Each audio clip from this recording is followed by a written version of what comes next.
tentasse imaginar e expressar as coisas referentes a Deus e a sua glória. Então, não é errado, ainda que seja errado, a gente construir dogmas teológicos que não estejam fundamentados na Escritura Sagrada. A palavra teologia, como eu disse para vocês, não aparece na Bíblia, é verdade. Mas a palavra escrito, palavra de Deus, aparece na Bíblia? Aparece na Bíblia. A palavra palavras de Deus aparece na Bíblia? Aparece na Bíblia. Se você abrir em Romanos capítulo 3, verso 2, em 1 Pedro capítulo 4, verso 11, em Hebreus capítulo 5, verso 12, nós vemos que uma coisa é estar na Escritura com sons e sílabas, ipsis verbis, da mesma maneira com que esteja escrito ali. É lícito, às vezes, usar palavras que nós não encontramos nela, ainda que essas palavras, de forma formal, elas se encontram na Escritura Sagrada. Através do quê? Das locuções que existem na palavra de Deus e que apontam especificamente para esse tipo de ideia. Elas se encontram lá de forma material e concreta, ainda que não no abstrato, ou seja, escrito teologia. Deu para entender? Para fazer isso aqui ficar bom, vocês precisam ter bastante atenção, levantar questionamentos, porque aparentemente, quando se trata sobre questões de teologia, parece que essas coisas são áridas e são simplesmente abstratas e filosóficas. Não são, é mentira. Quem ensinou isso é mentiroso, não falou a verdade. Porque a teologia tem tudo a ver com a nossa maneira de ser e de pensar a realidade. Não existe absolutamente nada que esteja fora do pensamento teológico, porque o pensamento da Escritura é aquilo que Deus pensa a partir de si mesmo, revelado na Bíblia. Deus é um ser absolutamente lógico e inteligente, cuja capacidade racional é fora da curva. Toda a nossa inteligência é derivativa, tudo, porque nós somos criados à imagem e semelhança de Deus. Não existe nada em nós que seja essencial, no mesmo nível daquilo que é em Deus. Em Deus o conhecimento é essencial, a capacidade racional é essencial. A competência da não contradição é absoluta, em nós não. Nós pensamos uma coisa e dispensamos simultaneamente. Nós equivocamos quando nós construímos, às vezes, ideias racionais.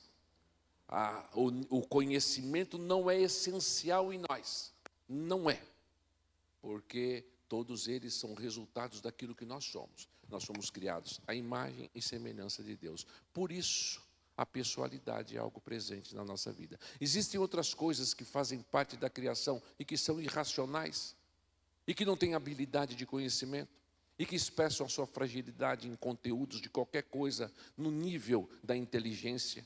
Sem dúvida alguma, os animais não falam, não pensam, não têm capacidade de verbalização, não são seres pessoais, nós somos. Então neles, ainda que sejam criaturas de Deus, a habilidade racional e a lógica não são coisas necessárias, e nós somos. Por quê? Porque Deus nos fez a imagem e semelhança dele, e colocou em nós percepções e sensos que nos ajudam a entender a sua revelação de uma forma mais pontual e relevante. Portanto, usar a palavra teologia de forma adequada é a melhor maneira possível. Por quê? Porque os pagãos usavam a palavra teologia de maneira inadequada, sem dúvida alguma.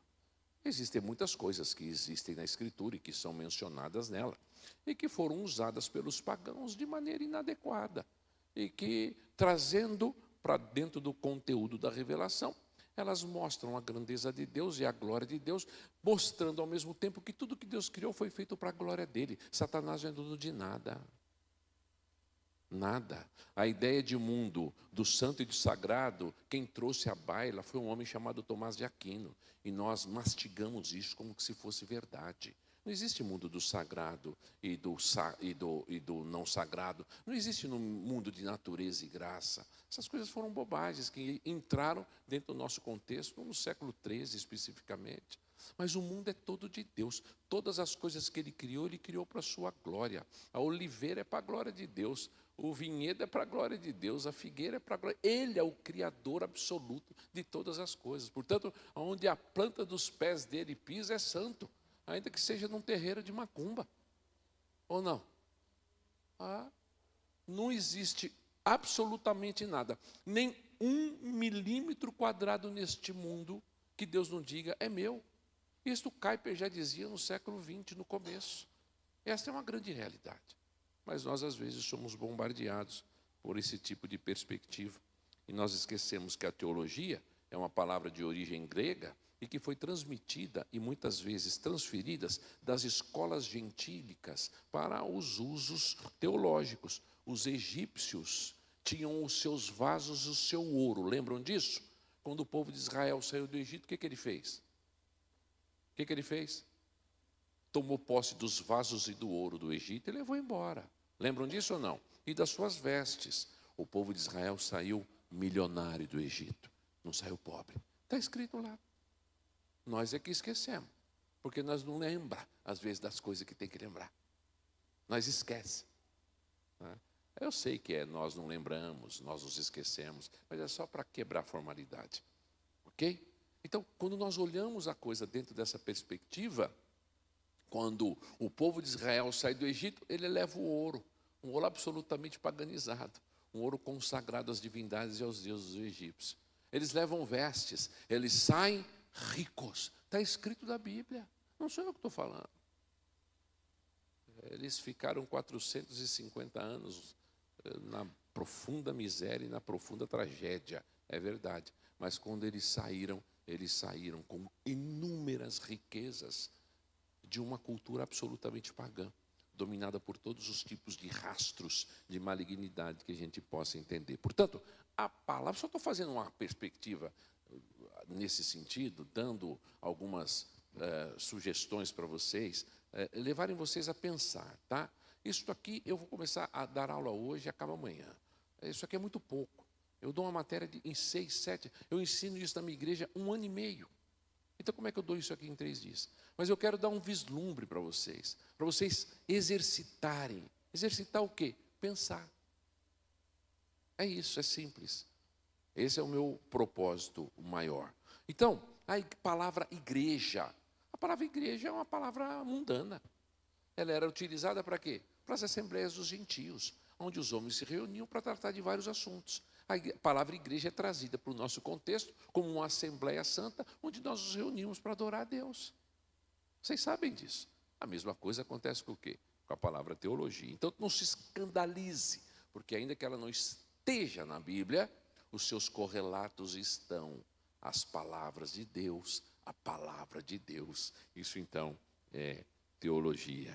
A palavra teologia é muito importante, porque ela nos ajuda a entender e a comunicar as verdades de Deus de maneira correta. Os gentios não faziam isso, os gregos não faziam isso. Eles faziam teologias, tentando explicar as suas divindades, as suas crises de divindade, seus problemas divinos, tentando explicar as circunstâncias diárias e constantes que aconteciam na vida das pessoas.